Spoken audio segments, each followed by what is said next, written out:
देख रहे हैं नेक्स्ट 9 न्यूज और मैं हूं आपके साथ मेघा। रुक करते हैं महाराष्ट्र की तरफ। महाराष्ट्र की राजनीति में बीते करीब 5 से 7 साल के उतार चढ़ाव आप देखेंगे तो जान पाएंगे यहाँ भाजपा मिशन लोटस को अंजाम देने की कोशिशों में हमेशा जुटी नजर आई और भाजपा के मिशन को रोकने के लिए कांग्रेस और एनसीपी ने एड़ी चोटी का जोर लगा दिया।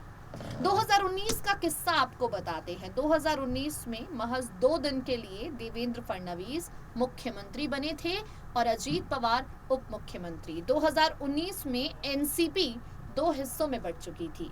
आज जो हाल शिवसेना का है, 2019 में वही हाल एनसीपी का हो गया था।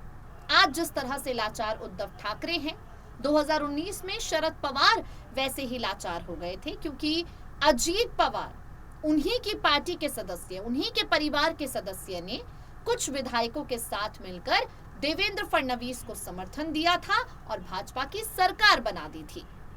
उस वक्त में एनसीपी 2 हिस्सों में बंट चुकी थी। पवार परिवार 2 हिस्सों में बंट चुका था। सुप्रिया सुले मीडिया के सामने आई थी और सुप्रिया सुले ने काफी कुछ कहा था। सुप्रिया सुले जो हैं वो अजीत पवार की चचेरी बहन है, शरद पवार की बेटी हैं और बारामती से सांसद भी हैं। सुप्रिया सुले हमेशा सुर्खियों में रहती हैं। जब संसद में खड़े होकर मोदी सरकार की नीतियों पर सवाल उठाती हैं तो सुप्रिया सुले के सवालों को हर कोई सुनता है। अब हम आपको सुप्रिया सुले के एक इंटरव्यू से रूबरू करवाने वाले हैं। इस इंटरव्यू में अजीत पवार के धोखे पर सुप्रिया सुले क्या कुछ कही थी वो हम आपको बताएंगे। जिस तरह से आज बयान उद्धव ठाकरे, आदित्य ठाकरे दे रहे हैं, 2019 में इसी तरह की बयानबाजी सुप्रिया सुले कर रही थी। क्या कुछ सुप्रिया सुले ने अजीत पवार को लेकर कहा था, अजीत पवार और देवेंद्र फडणवीस की सरकार पर क्या कुछ कहा था और कैसे हाथ से निकली गई बाजी को शरद पवार वापस हाथों में लेकर आए थे, किस्सा आपको सुनाएंगे अपनी रिपोर्ट के जरिए। सुनिए जरा।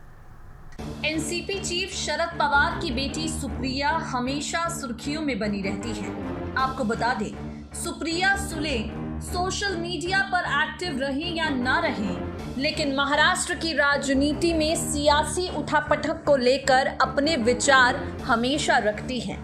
आज हम आपको किस्सा सुनाएंगे उस दौर का जब सुप्रिया सुले खिलाफ हो गई थी अजीत पवार के।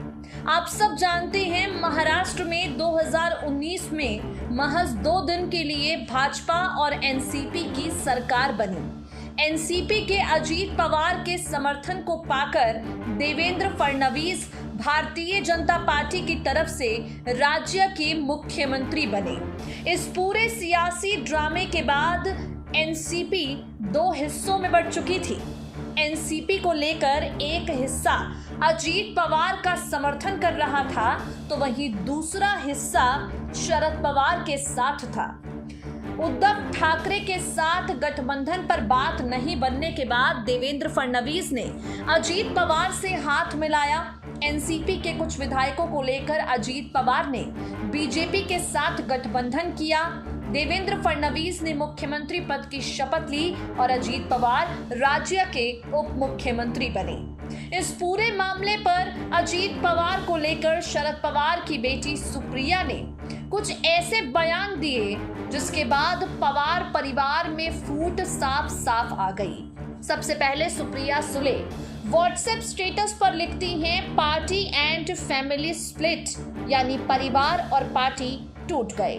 वहीं दूसरी तरफ यहाँ पर सुप्रिया एक इंटरव्यू में कहती हैं, अजीत पवार एक तानाशाह साबित हुए हैं। सुप्रिया सुले अजीत पवार की चचेरी बहन है, बारामती से पार्टी की सांसद हैं और अपने इंटरव्यू में कहती हैं कि मेरे पिता एक योद्धा की तरह उन्होंने लड़ाई लड़ी है, ईमानदारी, कड़ी मेहनत और समर्पण भाव से चुनावों में पार्टी की जीत सुनिश्चित की है। सुप्रिया कहती हैं, हर एनसीपी कार्यकर्ता मुश्किल घड़ी में मेरे पिता के साथ खड़ा रहा।